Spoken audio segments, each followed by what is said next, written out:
اللہ نے قوت دی ہے تو لڑو, حق نہیں چھوڑا کرو اپنا. ہاں بعض دفعہ حدیث میں آتا ہے کہ جو حق پر ہونے کے باوجود حق چھوڑ دے تو میں اس کے لیے جنت کے بیچ میں گھر کی ضمانت لیتا ہوں. تو یاد رکھو حدیث میں انتقام لینے کی بھی ترغیب ہے, حق چھوڑنے کی بھی ترغیب ہے. تو یہ دونوں حدیثیں الگ الگ موقع کے لیے ہیں. جہاں حق چھوڑنے سے معاشرے کی اصلاح ہو رہی ہو وہاں چھوڑ دینا چاہیے, سمجھ رہے ہیں نا.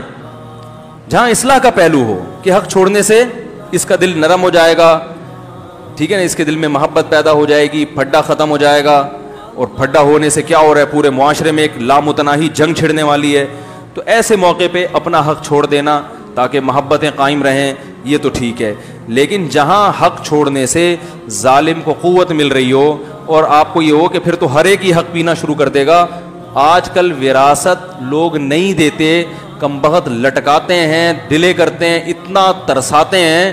تو اگر آپ حق چھوڑ دو گے تو یہ معاشرہ کی اصلاح نہیں ہوگی بلکہ اور معاشرہ خرابی کی طرف جائے گا. تو وہاں میں عورتوں کو کہتا ہوں نہیں چھوڑو.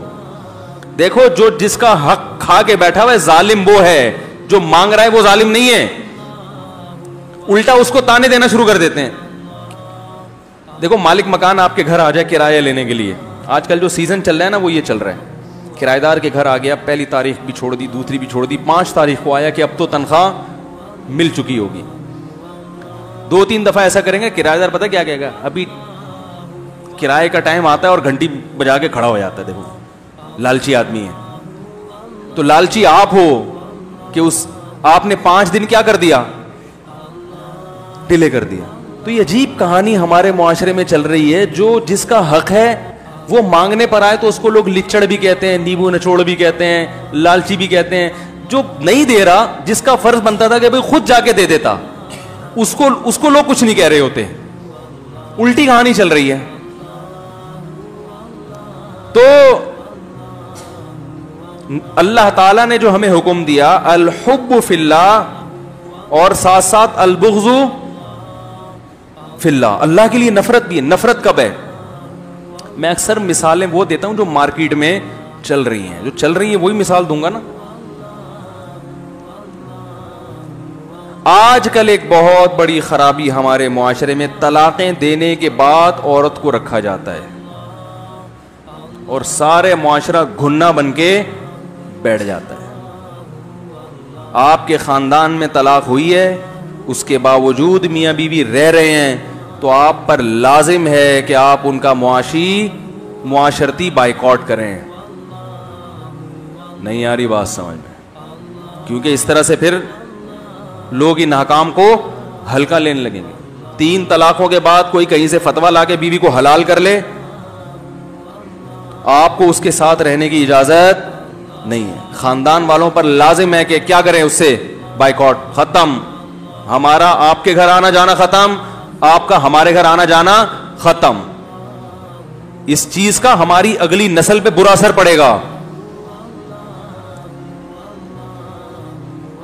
بہت برا اثر پڑے گا. اگلی نسل جب دیکھے گی کہ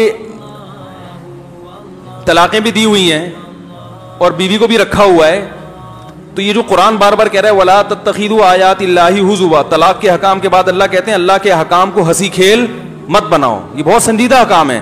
تو لوگ ہنسی کھیل بنائیں گے کہ نہیں بنائیں گے؟ بڑے آرام سے بنتے چلے جا رہے ہیں. ایسا پتہ چلتا ہے کہ فلاں آدمی,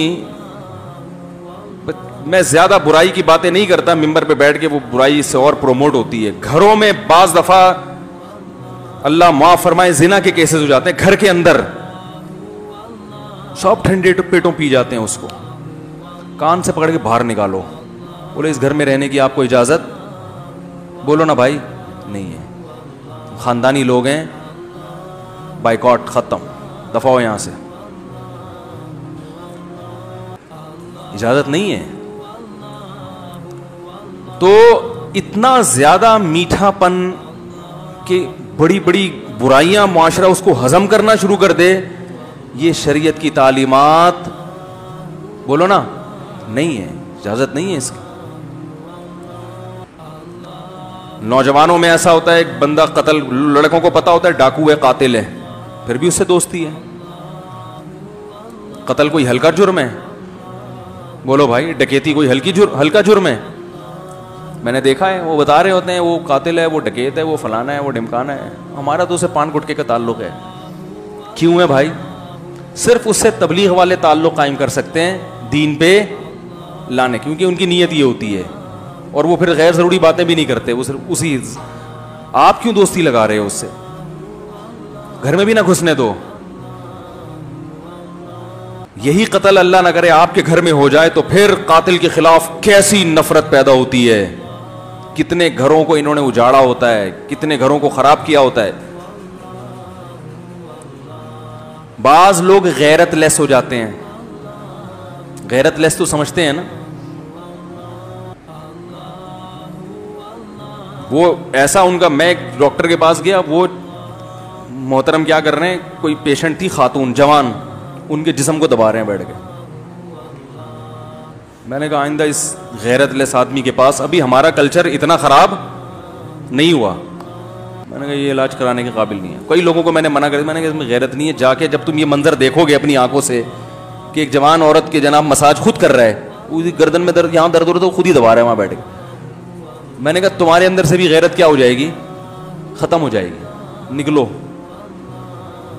کیونکہ روک نہیں سکتے تو بائیکاٹ تو کرو نا. اصل تو یہ کہ جا کے روکو کیا کر رہے ہیں. ابھی ہم پاکستان میں رہتے ہیں، اتنی بے حیائی اتنی عام نہیں ہوئی ہے کہ آپ کھلے عام کلینک میں عورتوں کا جناب ایسے بیٹھ کے دبا رہے ہیں ان کو.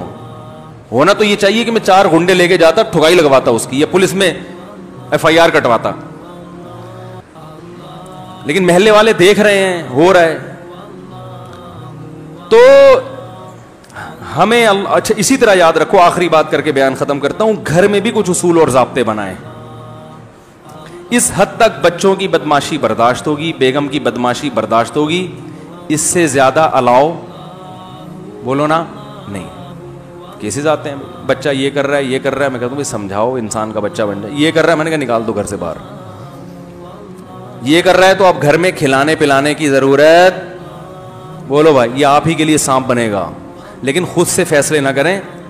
پتہ چلا وہ بچہ بنٹے کھیل رہا ہے تو گھر سے پکڑ کے باہر نکال دیا. بنٹے سب بچے کھیلتے ہیں، بلکہ ہم تو کہہ رہے ہیں جب سے ویڈیو گیم آیا بنٹے کھیل لو یار، کنچے کھیل لو. ہمیں تو کنچوں پہ ٹھکائی لگتی تھی ابا کی طرف سے، لٹو پہ. لیکن اب جو بچے جو کچھ کھیل رہے ہیں، ہم کہتے ہیں یار ہم تو جنت میں جائیں گے. ہم تو لٹو کھیلتے تھے، ہم تو مارم پیٹی کھیلتے تھے، گیند اٹھا اٹھا کے ایک دوسرے کو مارتے تھے. اس پہ ابا سے بھی الگ پٹتے تھے اور وہ گیندوں سے الگ پٹتے تھے. اب بچے ویڈیو گیم کھیل رہے ہیں، گردنوں کے مہروں میں مسائل پیدا ہو رہے ہیں، آنکھیں خراب ہو رہی ہیں، اخلاق خراب ہو رہے ہیں. تو اب تو میں کہتا ہوں ان کو لٹو دے دو ہاتھ میں، کنچے دے دو، مارم پیٹ، بولو مارو ایک دوسرے کو. پیٹ زخمی ہوگی اس کا علاج ہو جائے گا. یہ جو دماغ زخمی ہو رہا ہے اس کا علاج نہیں ہوگا. تو معمولی باتوں سے نہ کریں. لیکن میرے بھائی ہر چیز کی ایک حد ہوتی ہے، اس حد تک، اس سے آگے